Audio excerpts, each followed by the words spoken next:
Hello again, Jesse Slammerella here. I'm going to be doing part 2 of the albums that mean the most to me. The last one I did was albums that kind of meant the most to me because they reminded me of my childhood and growing up and my teenage years and high school years and kind of what influenced the rest of what was going to be a continuing spiral down the rabbit hole of what I listen to now today.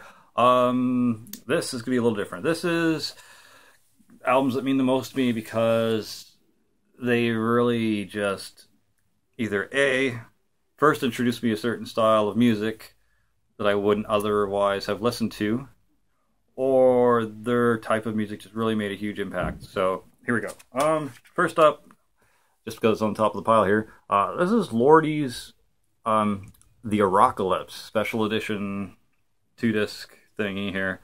Now the reason why this is on my most important albums is because it's kind of like a continuation of basically like Alice Cooper and Rob Zombie and stuff like that, but it's kind of more modern and it kind of speaks to the kid in me still, but you know, it also speaks to my love of masks and showmanship and theatricality in music. And their style of just kind of like that crazy monster rock and just, I don't know, it's the overtopness of it, the silliness of the masks and the outfits really do it for me. You know, they're not brutal by any means. They're almost even cliche or cheesy or ridiculous to some point. But that's what I love about it. Every time I throw these guys on, it's so easy to just start headbanging and getting into the groove and just find something really amusing and just fun to listen to. It's not meant to be brutal or cult or dark or just depressing or any like that kind of angsty kind of shit. This is just good old fun. You gotta laugh about it half the time too kind of music. And when I first heard Lordi, the song I first heard was Blood Red Sandman. And I think the video had something to do with me liking it as much as I did too, because I was a huge Evil Dead, Army of Darkness fan, and the video for Blood Red Sandman was just this you know, couple going into an old cabin in the woods type of deal, throwing on like this old camcorder, checking out what was on it, and of course, as soon as they start, you know, looking on this camcorder or whatever, or maybe playing a tape, because there's a camcorder involved and there's like this tape deck that was involved. Either way, once one of them was like pressed play on, shit went down. Like the dudes from Lordi started coming out of the walls, coming out of the woods, coming up out of the floorboards, and it reminded me of the Evil Dead series, and the music that went along with it was just so groove orientated and fucking just, it was great. The whole thing just impressed me to the nines, and I'm like, this is perfect. I love this shit. So this is probably one of my favorite bands of all time, just in general. Like I would have one for like black metal. I'd have one for brutal death metal. I'd have one for slam. I'd have one for da la la la. This kind of like out of my top 10 of all favorite bands, this would probably be in there just because it hits so many marks that spark my interest. So, Lordi. Alright. I'm going to skip a few here. Alright.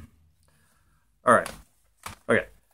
This is Slipknot's self-titled album. Technically their second album ever. For all you newbies who don't really know Slipknot, you would probably consider this their first album, because no one remembers Anders Kulsefni or Mate Feed Kill Repeat, or, you know, the album that never got made called Crows. So, to everyone who's new to metal, this is their first album.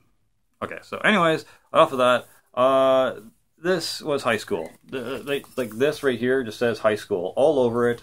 Same with Disturbed, same with, you know, Godsmack and fucking Korn and Mudvayne. But Slipknot, these guys, when they first came out, were like the shit. They were the shit. They, like, the masks, the coveralls, the red coveralls, just the weirdness, just kind of the creepiness of the look of it. I mean, I know it's nothing now we've all outgrown it. We've all been there. We've all done and seen Slipknot.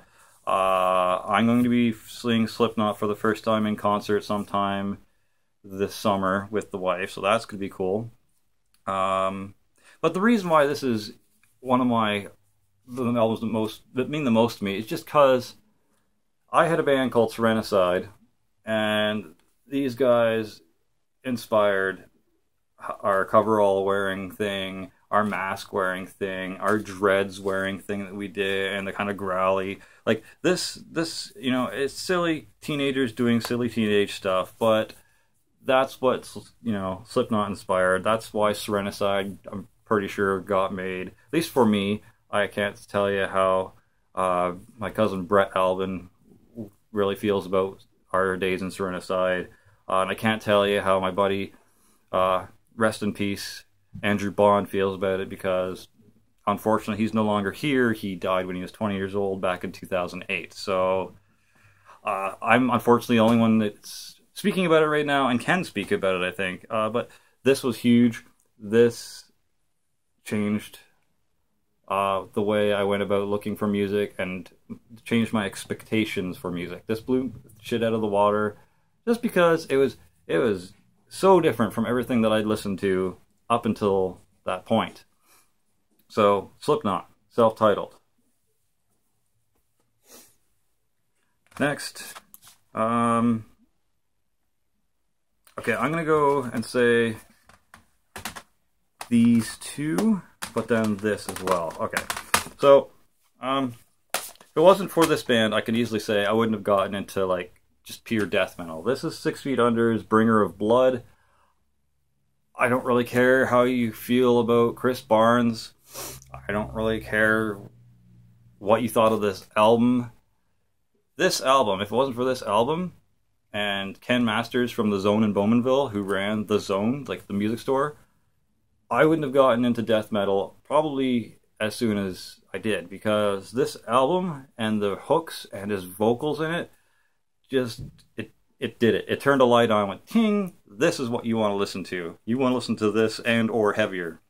So, The Bringer of Blood is another turning point in my life, and this is why this album will always be huge, whether or not Chris Barnes' vocals are taking a shit lately or not, or what you feel about him. I like his vocals.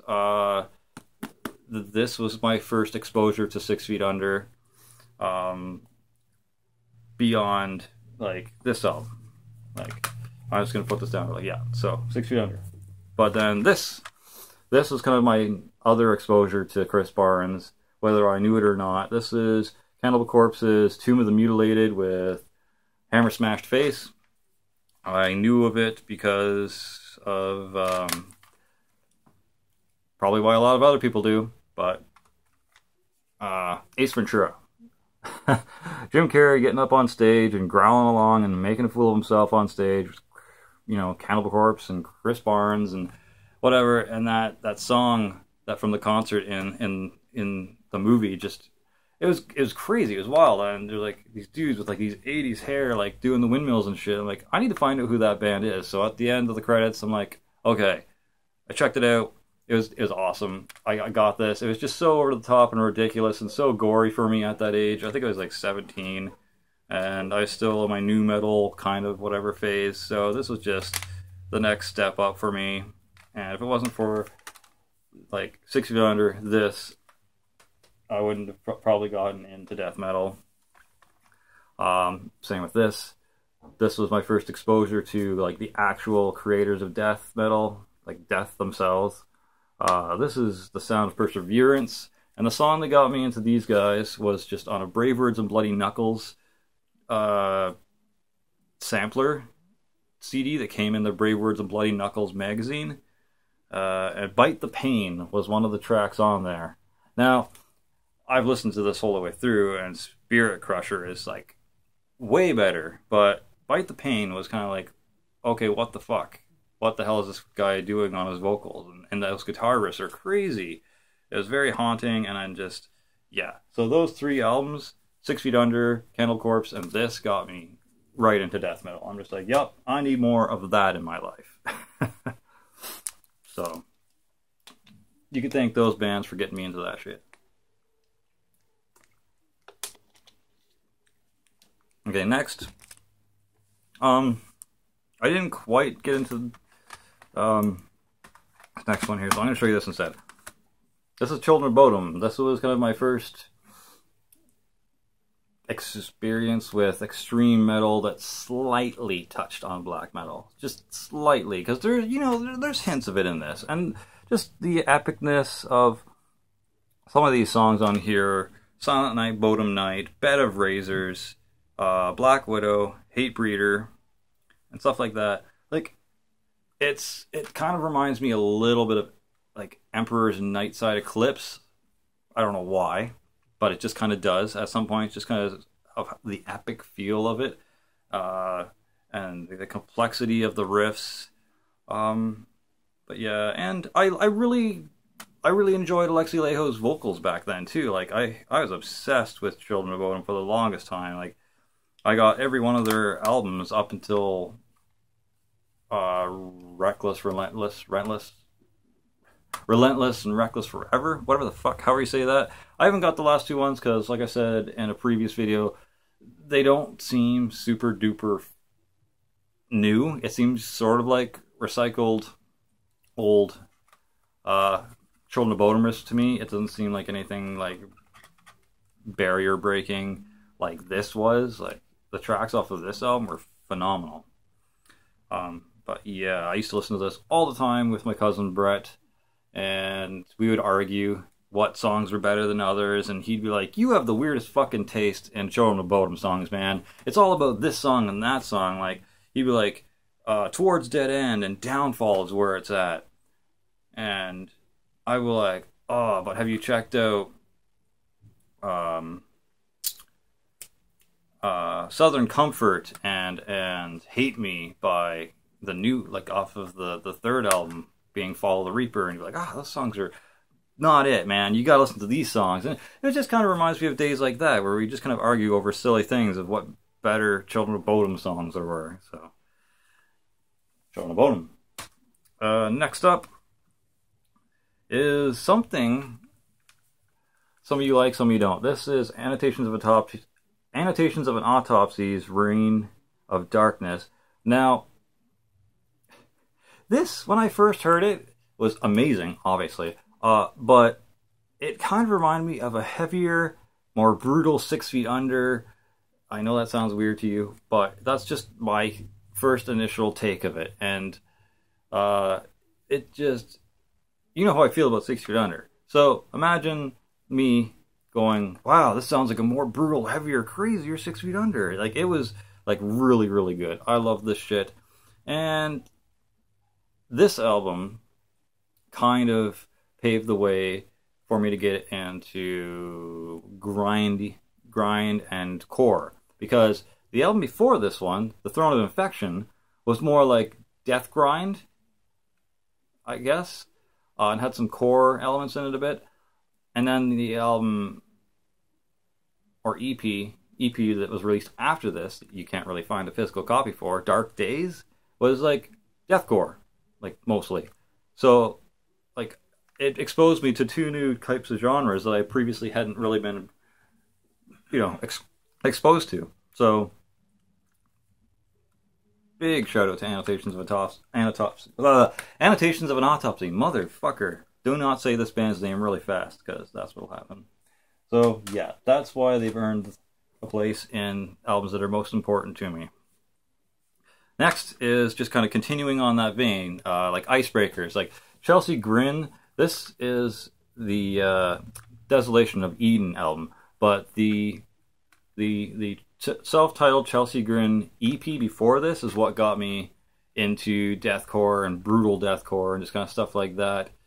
And it was just some of the most god-awful, crazy, heavy shit I'd heard at the time. And it's just, it took me a bit to get into, but then I really got into it. Same with Attila's first album, Soundtrack to a Party. I know their first actual album is Fallacy, but bear with me.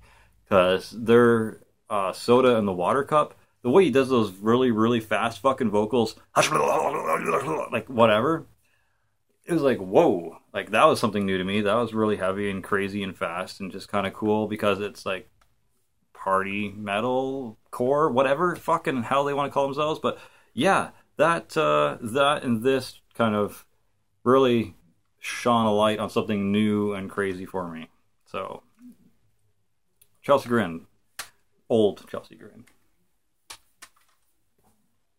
All right, next two aren't really on here because of that. I mean, sort of. I'll show you. This is Pain Face. This is the first time I'm showing this in my collection, in any of my collection videos or anything like that.